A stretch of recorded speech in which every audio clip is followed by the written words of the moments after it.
Spiegel adalah tokoh cerita rakyat Jerman yang cukup terkenal. Ia doyan sekali mengelabui orang lain untuk kepentingan dirinya sendiri dan tak jarang tingkahnya ini memang jenaka. Salah satu episode yang masih menempel di kepala saya adalah ketika Ellen Spiegel menawarkan jasa melukis. Saat itu, ia datang ke rumah seorang bangsawan kaya raya sambil membawa contoh lukisan yang dia beli di pasar dan memamerkannya sebagai karya sendiri. Melihat lukisan yang dibawa Ellen Spiegel cukup menawan, sang bangsawan mengira Ellen Spiegel memang pelukis ulung dan segera mengiyakan penawaran Ellen Spiegel untuk melukis ruangan kamarnya. Setelah sepakat, Ellen Spiegel tidak lupa minta uang muka terlebih dahulu dengan alasan untuk membeli cat. Dan selama proses melukis berlangsung, ia juga meminta untuk tidak boleh dilihat. Ellen Spiegel hanya mengajak dua asistennya masuk kamar dan mereka lalu mengunci dari dalam. Tapi di dalam ruangan, mereka hanya membentangkan kain tirai ke dinding, lalu minum minuman, makan, sambil main dadu tanpa pernah melukis. Selama berminggu-minggu, tingkah mereka hanya happy-happy seperti itu. Tak sabar dengan hasil kerja Ellen Spiegel, sang bangsawan teramat penasaran ingin melihat lukisan itu. Ellen Spiegel pun lalu menyambut sang pemilik rumah sambil berkata, "Tuan," ucap Ellen Spiegel, "izinkan saya berkata jujur bahwa lukisan saya ini tidak bisa dilihat oleh orang berderajat rendah. Sejujurnya hanya mereka yang derajatnya tinggi yang bisa melihat lukisan saya," ujar Ellen Spiegel dengan meyakinkan. Sang bangsawan kaya raya itu tersenyum karena merasa yakin bahwa dirinya berderajat tinggi. Selain kaya, ia juga terpandang. Namun begitu Ellen Spiegel membuka kain tirai penutup dinding, sang bangsawan setempat melongo cukup lama karena tak melihat apa-apa. Tapi dengan nelangsa, ia akhirnya berkata, "Lukisan Anda memang indah, Ellen Spiegel." Begitulah Ellen Spiegel, si tukang mengelabui yang dahsyat.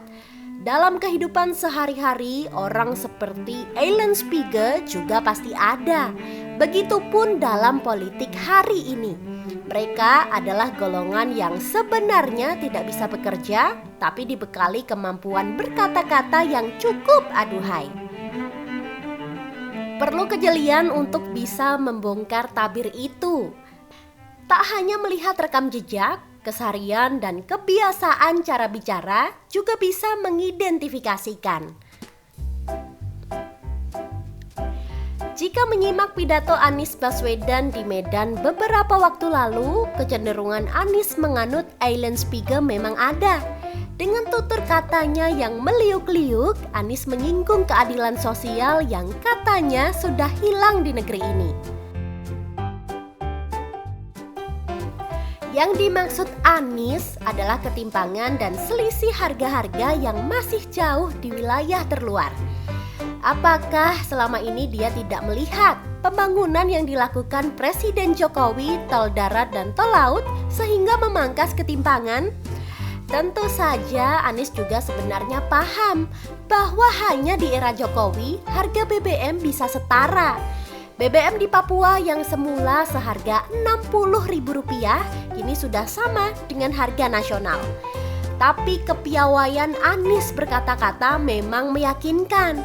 Kita pun sepakat bahwa kedua orang ini, baik Ellen Spiegel maupun Anies Baswedan, memang sama-sama pintar. Tak mau kalah dengan Ellen Spiegel, Anies juga gemar mengklaim karya orang lain sebagai miliknya.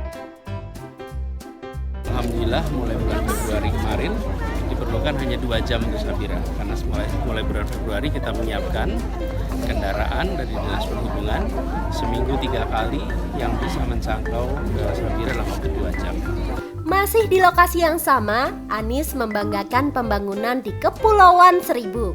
Anies mengatakan sudah menghadirkan kapal untuk memudahkan operasional karena selama ini negara tidak hadir dan justru sektor transportasi tersebut dikelola swasta.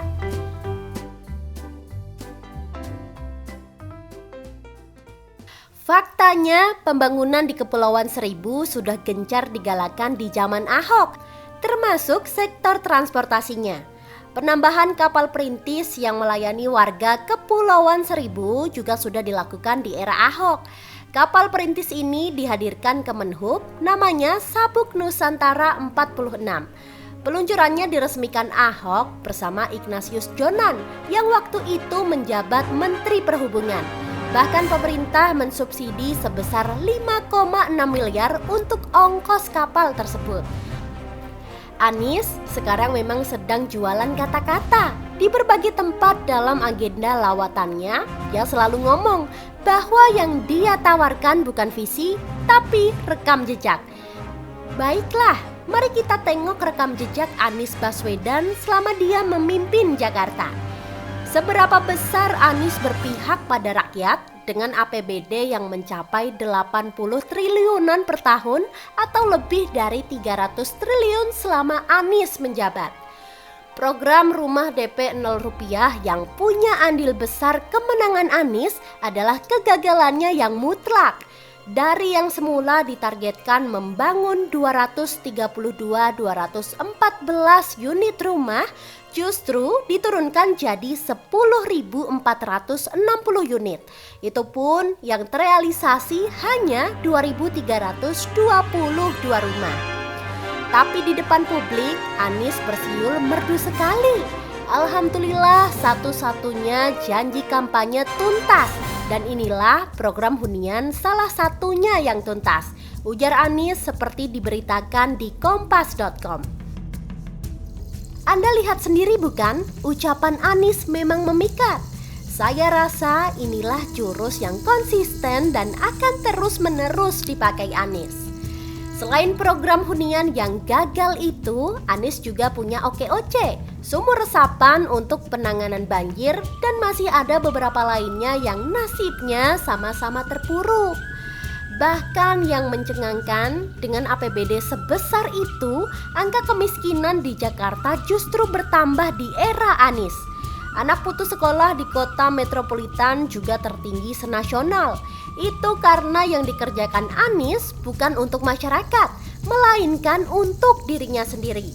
Anies lebih senang mendirikan stadion mewah ataupun event balapan agar dicap pemimpin fenomenal. Namun justru melupakan sesuatu yang prinsipil, yakni kepentingan rakyat. Di awal menjabat sebagai gubernur, angka kemiskinan di Jakarta sebesar 3,78% pada September 2017.